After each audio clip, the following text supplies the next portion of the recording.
Qu'elle soit neuve, d'occasion ou donnée par un proche, vous avez enfin une belle imprimante sur votre bureau. Vous l'avez donc montée grâce aux instructions du fabricant, vous avez réglé les excentriques pour que le plateau coulisse correctement et vous avez fait de même pour la tête d'impression. Et comme tout le monde, vous avez visionné nombre de vidéos sur YouTube pour bien commencer et acquérir des astuces. Néanmoins, chaque imprimante possède ses propriétés et chacun doit construire ses propres paramètres et habitudes. Bonjour à tous, bien que cette vidéo soit longue, nous allons aborder des conseils que j'aurais bien aimé recevoir lorsque j'ai acquis ma première imprimante 3D.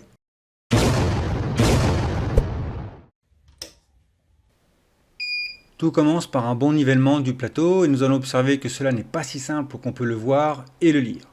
Il faut d'abord savoir qu'un nivellement se fait avec la buse vide, sans aucun filament inséré dans la buse. Il doit être effectué dans les conditions d'utilisation de la machine.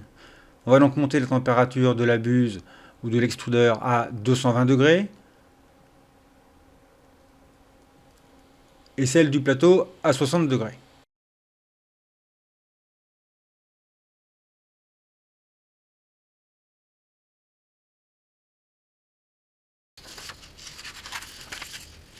La méthode classique consiste à glisser une feuille de papier entre la buse et le plateau.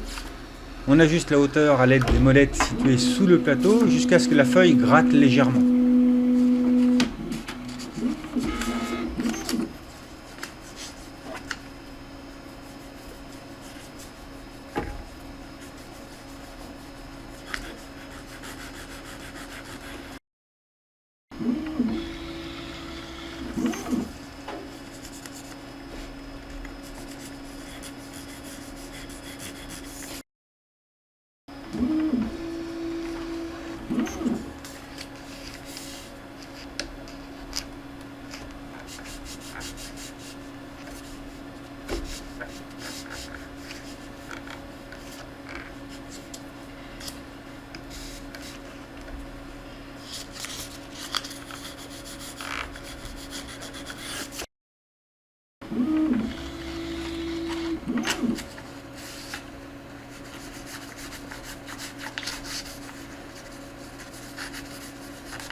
À cause de la dilatation du plateau, le point central n'est jamais à la bonne hauteur. C'est normal et nous y reviendrons plus loin dans cette vidéo. Comme les premiers se dérèglent au fur et à mesure des ajustements, il est plus que recommandé de recommencer 3 fois cette opération.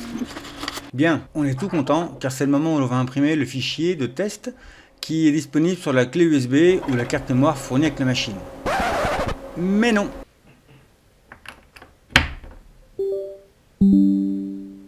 On va d'abord regarder ce fichier grâce à l'outil G-Code Analyzer. Le lien est en description.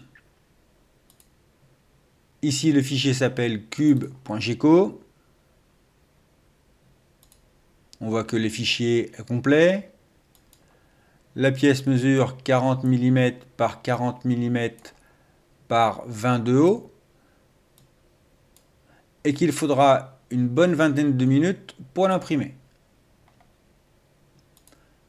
Le filament est extrudé à 40 mm par seconde, c'est dans la moyenne basse. C'est la même vitesse pour les déplacements en impression, soit une extrusion à 100%. En revanche, la vitesse de déplacement hors impression est très rapide, 250 mm par seconde. On passera sur les options du rendu et d'analyse. Dans Printer Info, on relève que le fichier est préparé pour de l'ABS et non du PLA. C'est la matière utilisée pour l'impression, la matière du filament. Maintenant, regardons le G-code. L'instruction M104 commande la température de l'extrudeur. Le début commence à 230 degrés, c'est beaucoup.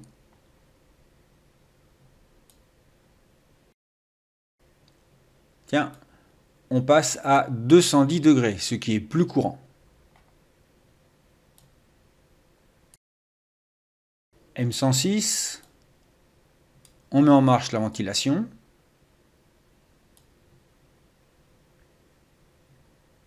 À la fin, on voit qu'on arrête la chauffe de la buse, M104, T0, S0.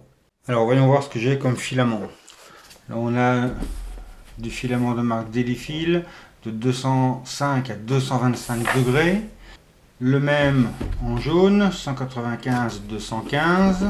Ensuite, on a toujours le même en vert, jusqu'à 215 degrés également. On a du rouge qui lui s'imprime jusqu'à 225 degrés, ça c'est plutôt pas mal. On se rapproche des 230. Et récemment, j'ai cherché un autre filament. J'ai lu pas mal de choses bien sur la marque Sunlu. Donc là, on voit c'est du argent qui s'imprime jusqu'à 230 degrés. Du blanc qui s'imprime jusqu'à 235 degrés, donc ça c'est plutôt pas mal. Et enfin du violet profond jusqu'à 230. On va prendre celui-là pour l'exemple, on verra ce que ça donne, on va le découvrir. Et puis j'ai aussi acquis une bobine de TPU, c'est un autre type de filament noir qui s'imprime jusqu'à 230 degrés. C'est un filament caoutchouc, filament souple. Pour des raisons de toxicité, je n'achète quasiment que du PLA. C'est fait à partir d'amidon de maïs. On voit ici que les bobines sont toujours livrées dans des sachets sous vide. C'est important, nous y reviendrons plus tard. Et on ne va pas perdre de petit gel absorbeur d'humidité en silice.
L'impression démarre et avec une petite brosse à dents, on vient enlever le petit surplus qui coule de la buse.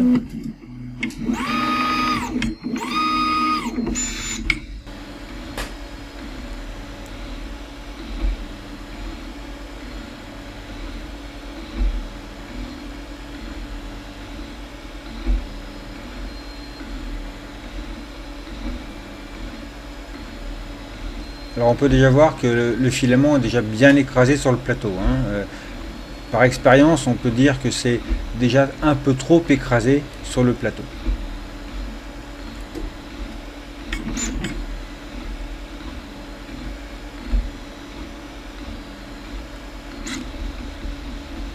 Bon, là ça se confirme, on voit qu'il y a une partie du filament qui vient un petit peu dégorger, se placer sur le haut de la buse. C'est pas une impression qui est très propre pour le moment.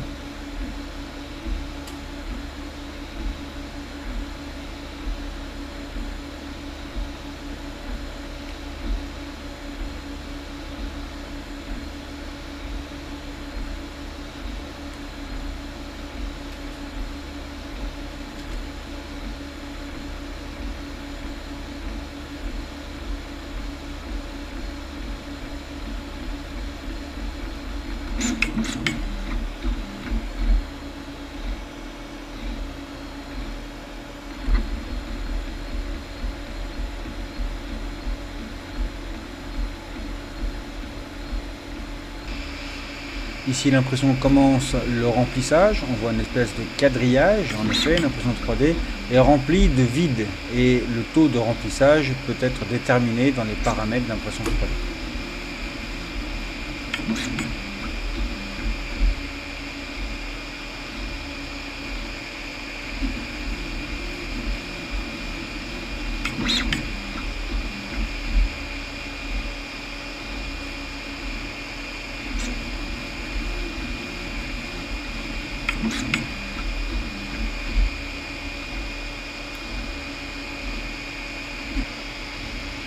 Là, on reprend un peu plus loin dans l'impression, on voit bien que la pièce monte en hauteur avec le contour qui s'imprime plus lentement et le remplissage un peu plus vite.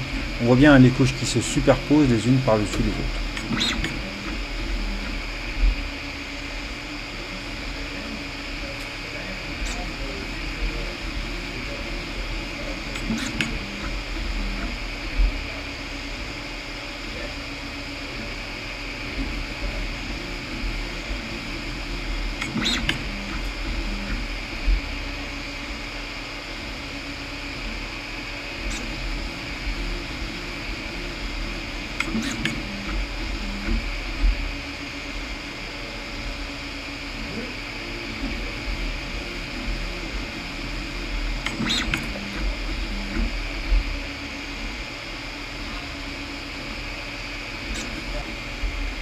On arrive à la fin de l'impression. Sur la face supérieure de la pièce, on voit que la couche supérieure est imprimée.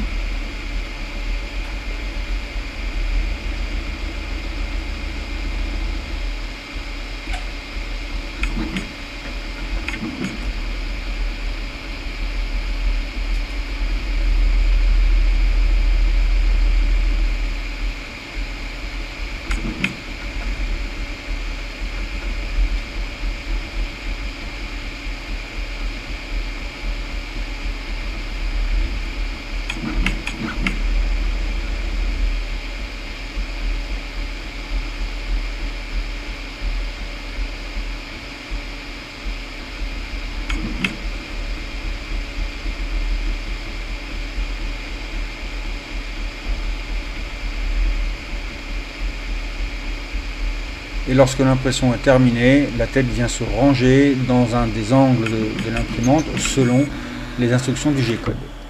Alors il existe de nombreux revêtements et ici c'est un revêtement qu'on appelle Ultra Base et il est impossible de décoller la pièce lorsque c'est encore chaud. Il faut donc laisser refroidir.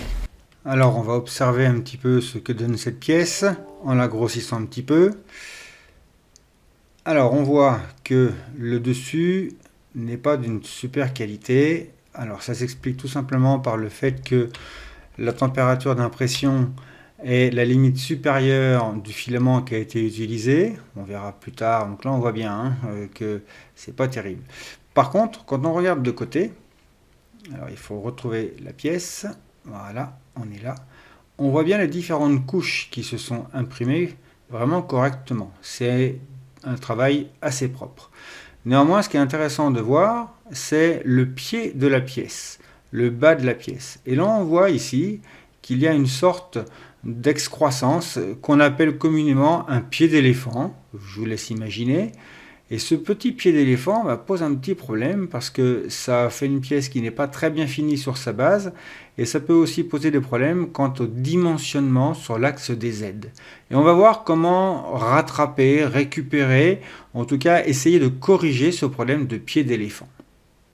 Alors dans un premier temps, on va s'intéresser aux écrous qui se trouvent sous le plateau et comme c'est une vis de diamètre nominal N4, le pas est de 7 dixièmes de millimètre. Donc en faisant un petit quart de tour dans le sens inverse des aiguilles d'une montre pour chaque molette, on va venir redescendre le plateau, donc augmenter la hauteur entre le plateau et la buse d'à peine 2 dixièmes de millimètre.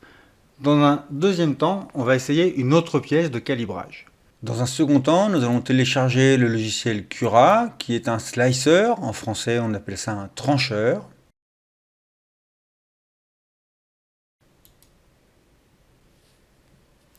Qui permet de découper une pièce, une modélisation, en différentes couches et d'appliquer les paramètres qui sont définis. Alors, par habitude, je vais supprimer la version, ainsi que le nom de l'éditeur. Suivant. Installer Cura. Alors, bien sûr, il faut installer les drivers Arduino, puisque l'impression 3D est basée dessus. J'aime bien aussi pouvoir utiliser l'extension OBJ dans Cura, et bien sûr, ouvrir les fichiers G-code.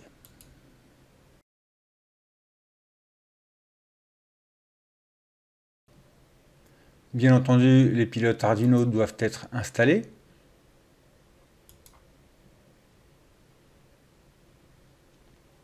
Et une fois l'installation arrivée au bout, on va lancer Ultimate Core Cura pour voir comment ça se passe.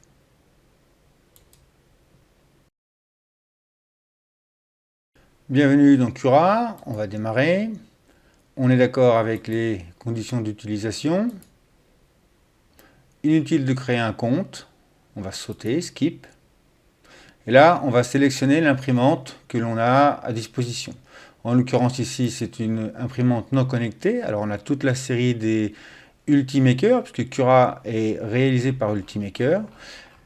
On voit qu'il y a un nombre de marques très important dans lesquelles vous trouverez certainement votre imprimante. En ce qui me concerne, celle que j'ai à disposition en ce moment, c'est la Artillery Sidewinder X1. Next. On voit les paramètres. Alors bien sûr, on va vérifier les différents volumes d'impression, 300 par 300 par 400. Voilà, on regardera éventuellement rapidement les paramètres. On voit que le démarrage du G-code est déjà paramétré et la fin également. On peut le modifier, mais en débutant, on ne va pas le faire. Next. Des petits conseils. Qu'est-ce qu'il y a de nouveau dans cette version de Cura? On va sauter. Et on arrive dans les notes de version et on va terminer la configuration. Alors par défaut, c'est en anglais. Personnellement, j'aime bien être en français. Donc dans Préférences, Configure Cura, on va choisir une interface en français. Et comme j'aime bien les thèmes sombres, je vais choisir le thème Dark. On va faire OK. Et pour que ce soit appliqué aussi bien la langue que le thème, il faut redémarrer Cura. Nous y voici. On voit bien l'imprimante qui est ici. Là, c'est du PLA, c'est le matériau générique qui est sélectionné. On verra plus tard. On voit ici que la qualité choisie pour l'impression est standard, 0,2 mm d'épaisseur de couche. Et bien entendu, on peut rentrer dans les paramètres personnalisés en cliquant ici. Et là, on va découvrir tout un tas de paramètres personnalisés. Alors, on va aller ouvrir une pièce que j'ai modélisée qui s'appelle grille niveau. Le lien de téléchargement se trouve dans la description. Et c'est une pièce qui permettra de vérifier la bonne impression de la première couche pour toutes les autres modélisations. Ici, on a fait au-dessus de chaque écrou qui permet le réglage de la hauteur du plateau, une petite plaque carrée qui permet de voir que la hauteur est la bonne. Le 5e point de contrôle au centre est aussi représenté. Sur le milieu de chaque côté de cette forme-là, on a mis un autre point de contrôle qui permet justement de vérifier qu'il n'y a pas de problème d'impression. Il est à noter que dans les dernières versions de Cura, on peut accéder à un marché en ligne qui propose des extensions, plugins, qui sont plutôt bien faites. Et parmi celles-ci, on en voit une extension qui s'appelle Calibration Shapes. On va cliquer dessus, on va l'installer,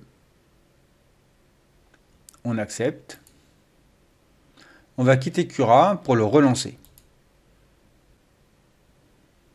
On va venir ensuite dans les extensions, Part for Calibration, et on a tout un tas de petits patchs qui permettent d'avoir des outils de calibration. Donc là, Bed Level Calibration, et on voit la même forme que celle que j'ai modélisée qui apparaît et qui est adaptée à votre plateau, quelle que soit votre imprimante. Alors la petite différence avec la pièce que j'ai modélisée, c'est que pour moi les carrés qui sont sur les angles sont pile au-dessus des écrous. Là en l'occurrence ça n'est pas le cas. Donc en passant par ces pièces de calibration, cette extension, vous pourrez directement obtenir la pièce adaptée à votre imprimante. On va découper la pièce, c'est-à-dire qu'on va demander au logiciel de trancher la pièce, différentes couches, et on va passer dans Aperçu. Et là, dans Aperçu, en zoomant un peu, on peut voir les différentes couches que l'imprimante va réaliser. Grâce à la barre de défilement qui se trouve à droite, on voit qu'il y a deux couches. Lorsque je la fais défiler, on va voir en descendant la première couche. Voilà comment l'imprimante va réaliser son travail. On voit bien les différentes couches et les différents passages de la buse. Et en remontant, on va voir la deuxième couche qui viendra par-dessus. On va revenir dans Préparer.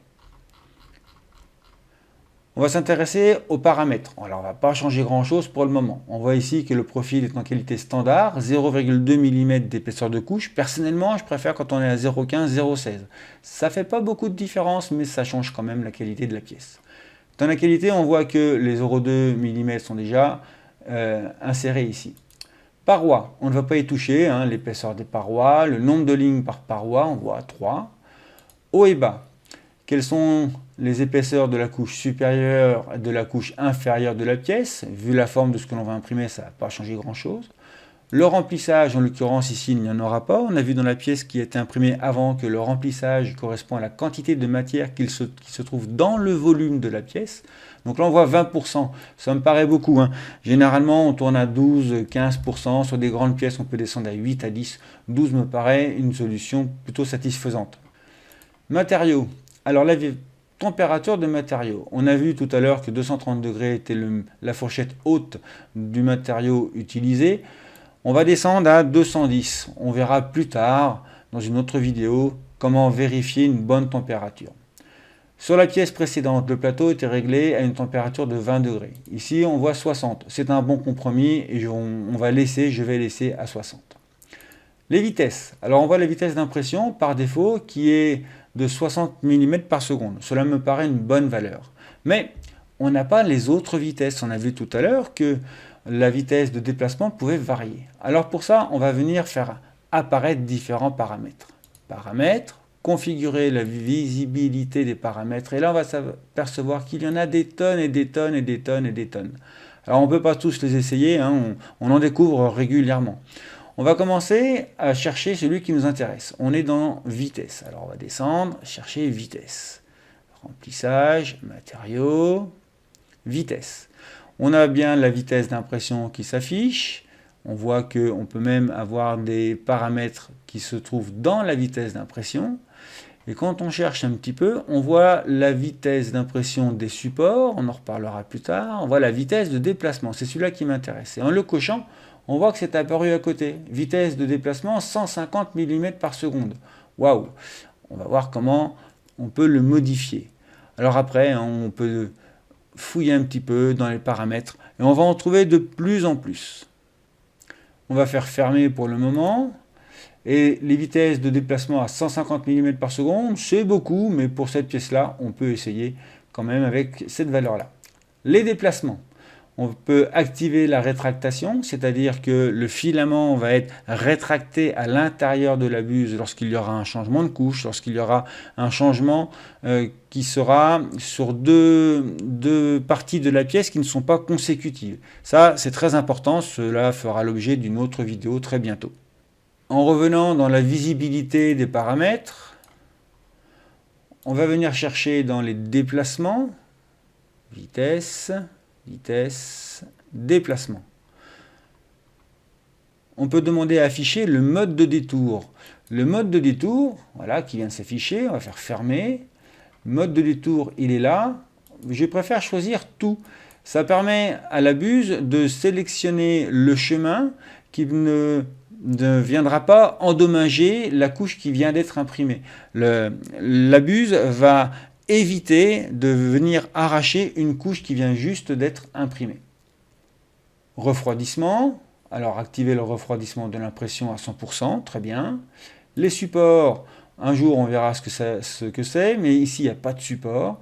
Et l'adhérence au plateau, là c'est un paramètre important. On voit qu'il y a différents choix, jupe, bordure, radeau ou aucun. Aucun, ça veut dire qu'il n'y aura aucun autre système d'adhérence que celui qui est affiché sur cette visualisation. Par contre, si je fais jupe, on va voir ce que ça donne, découper.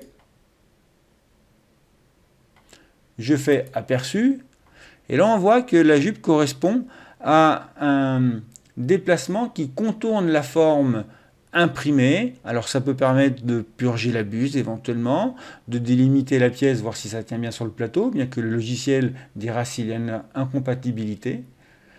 Si on essaye une bordure, il faut redécouper à nouveau.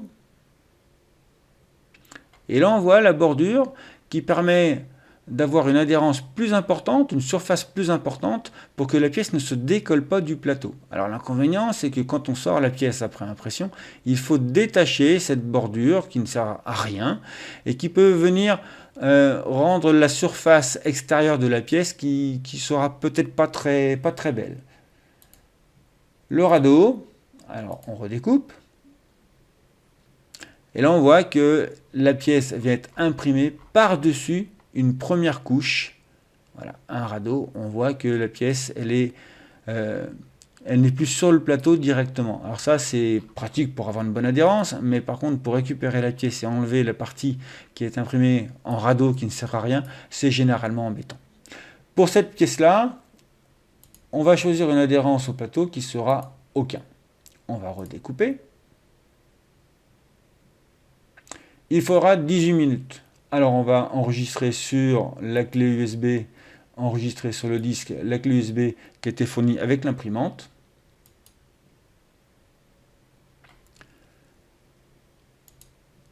ASX1 grille niveau. Je vais enlever ce qu'il y a au début et je vais enregistrer. On voit que c'est un fichier G-code. Le fichier est enregistré, je peux maintenant éjecter ma clé. Alors avant de commencer, on va mettre un petit peu d'alcool isopropylique grâce à une microfibre pour nettoyer le plateau.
Alors en fonction de ce qu'on pourra observer, on pourra à la main venir ajuster les écrous sur chaque côté, soit pour remonter le plateau vers la buse, soit pour le redescendre. L'objectif étant que la buse ne racle pas le plateau, bien entendu, ça l'abîmerait, puis l'impression serait vraiment pas belle du tout. Et à la fois pour que la buse ne soit pas trop haute, afin que la première couche soit bien écrasée et que l'adhérence au plateau se fasse correctement.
L'impression est terminée, la buse vient se parquer et il nous reste à vérifier l'état de surface, voir si ça a accroché ou pas sur le plateau. Apparemment, là c'est un peu décroché, là ça tient, là c'est décroché, là ça tient. Donc cet angle-ci, l'angle qui est ici, est un petit peu trop bas par rapport à la buse. On peut donc le remonter en faisant à peine un quart de tour et ça devrait corriger le problème. Bref, en faisant plusieurs petits ajustements de ce type là, on finira par trouver un nivellement du plateau parfait pour obtenir une belle pièce. Une fois que l'on est satisfait des résultats, on peut se rendre sur le site Thingiverse qui propose des fichiers STL le plus souvent gratuits, parfois payants, et récupérer le fichier STL du cube de calibration XYZ de côté 20 mm. Je l'ai déjà téléchargé. Et dans Cura, on va l'ouvrir. XYZ calibration cube.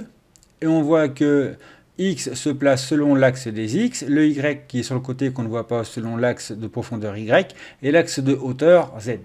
Là aussi, l'extension qui comporte des tests de calibration propose Part for Calibration, le fameux cube, Add a Calibration Cube, et on le retrouve ici, préparé, voilà, X, Y et Z. Donc c'est une autre solution également.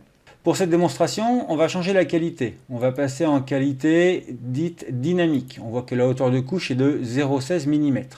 Cura demande si on veut modifier ou conserver les modifications. En l'occurrence, comme j'utilise le même matériau, je vais conserver les modifications, c'est-à-dire une température d'extrudeur à 210 degrés et un remplissage à 12%, puisque là, il y aura du remplissage dans le cube. Conserver les modifications. On peut zoomer un petit peu. On va découper. 31 minutes. Lorsqu'on passe en aperçu, on voit comment le cube est constitué. Donc là, on voit bien le remplissage à l'intérieur. Voilà, et la manière dont il va se positionner dans cette impression. Comme adhérence au plateau, je vais garder la jupe, ça permet de purger la buse. Maintenant que c'est découpé, je vais l'enregistrer sur mon disque et lancer l'impression.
Et là on commence à bien voir l'intérieur du cube qui est le remplissage à 12%.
Alors on a récupéré la pièce et on voit que elle est vraiment très très belle. Le X, Y, le Z au-dessus. On voit que la surface d'impression sur la face supérieure est vraiment jolie.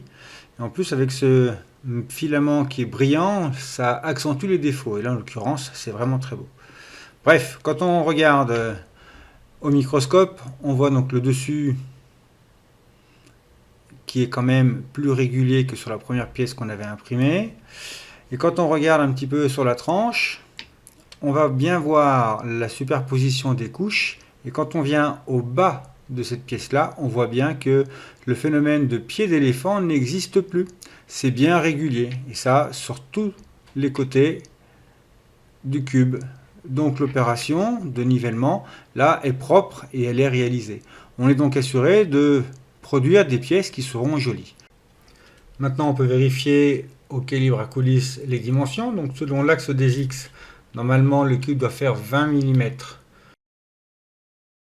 On arrive à 20,14, ce qui est vraiment plutôt bien. Sachant que selon les températures de la pièce dans laquelle vous êtes, les dimensions seront très variables.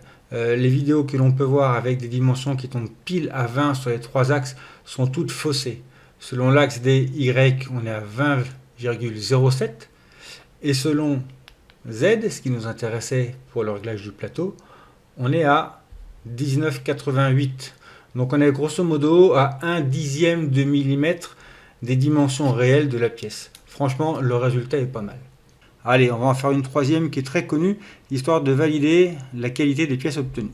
Et afin de valider nos paramétrages, nous allons terminer avec une torture test. C'est une pièce de torture, le 3D Benchy, qui est un joli petit bateau, qui répertorie les difficultés assez importantes qu'une imprimante 3D peut rencontrer dans différentes formes. Alors je l'ai déjà téléchargé, 3D Benchy.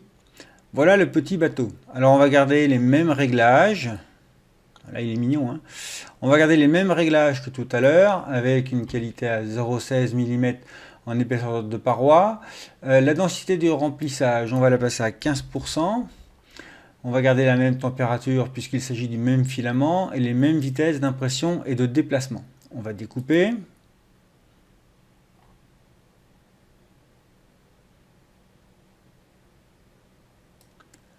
Et là, on va voir en faisant l'aperçu les différentes couches d'impression.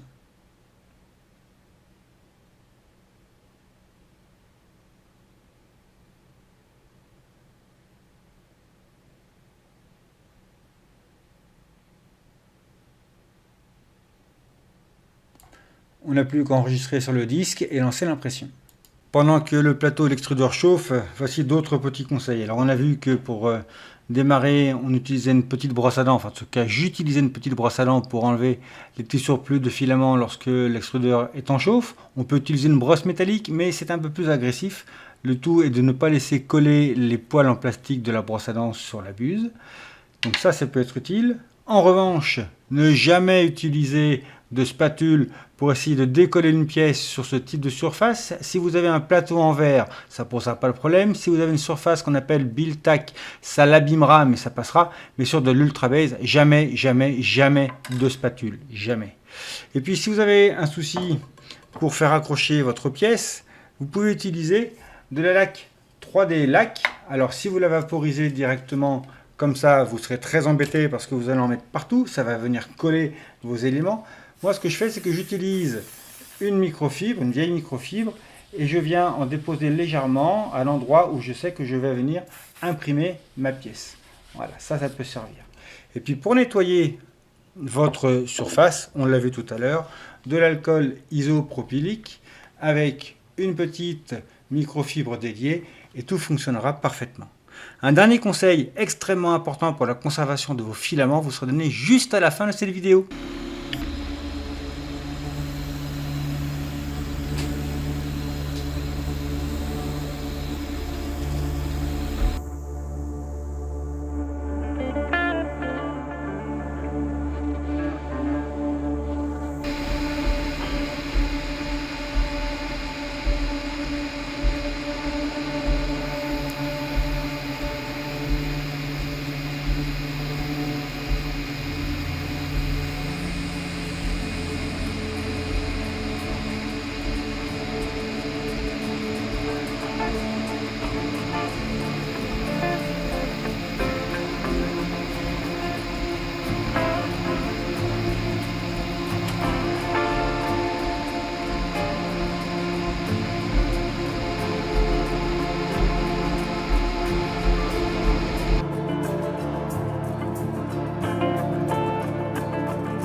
Et si jamais il vous arrive cette cassure à cet endroit-là, ne soyez surtout pas surpris, ça s'explique parfaitement et cela fera l'objet d'une prochaine vidéo.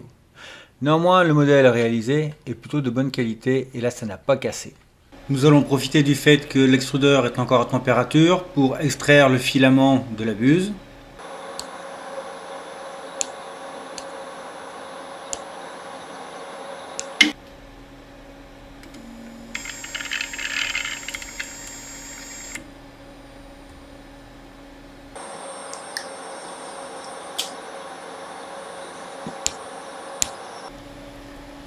Et dégager en coupant l'extrémité, toujours en biseau,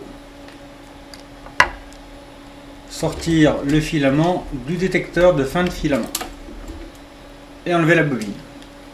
Alors si au bout de 3/4 heures de vidéo vous êtes toujours là, c'est que soit vous êtes courageux, soit vous êtes comme moi, vous aimez beaucoup apprendre et prendre des conseils là où on en trouve. Alors, après tous ces essais d'impression, voilà le conseil ultime, un des plus importants pour moi, c'est le rangement des bobines. Alors bien sûr, on va maintenir le fil ici, parce que si la bobine se déroule, le fil risque de s'emmêler lors de la prochaine ou des prochaines impressions. Et ça, c'est toujours très embêtant. Donc le mieux est d'utiliser les petites perforations qui sont sur les supports, et ça permet de maintenir le bobinage en place. Ça, c'est la première chose.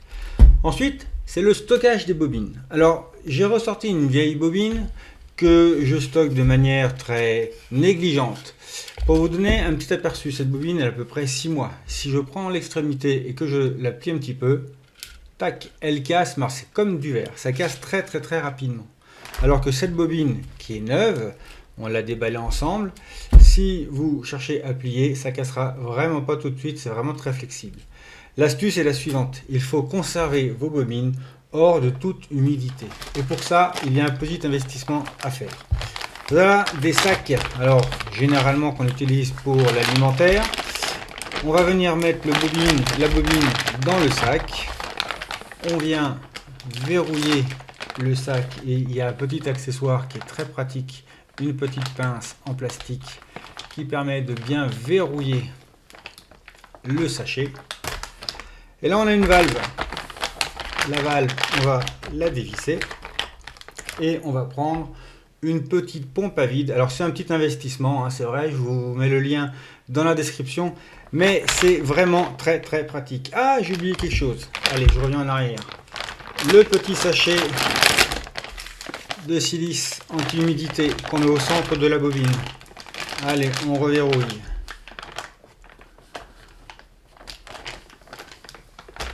Voilà. Et on va prendre la pompe à vide qu'on met dessus. Et c'est parti. Et là, il ne faut pas hésiter à attendre. On va voir le sachet qui va se vider de son air.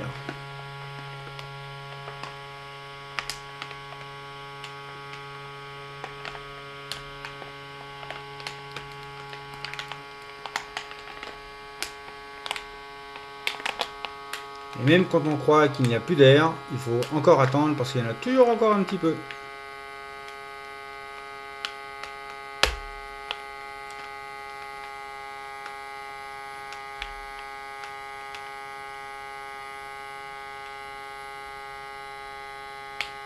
Voilà, le sachet ne bouge plus, on peut l'arrêter. Et on va remettre le bouchon de la valve. Et on va pouvoir ranger la bobine et son sachet dans la boîte en carton d'origine. Et ça tient toujours très bien.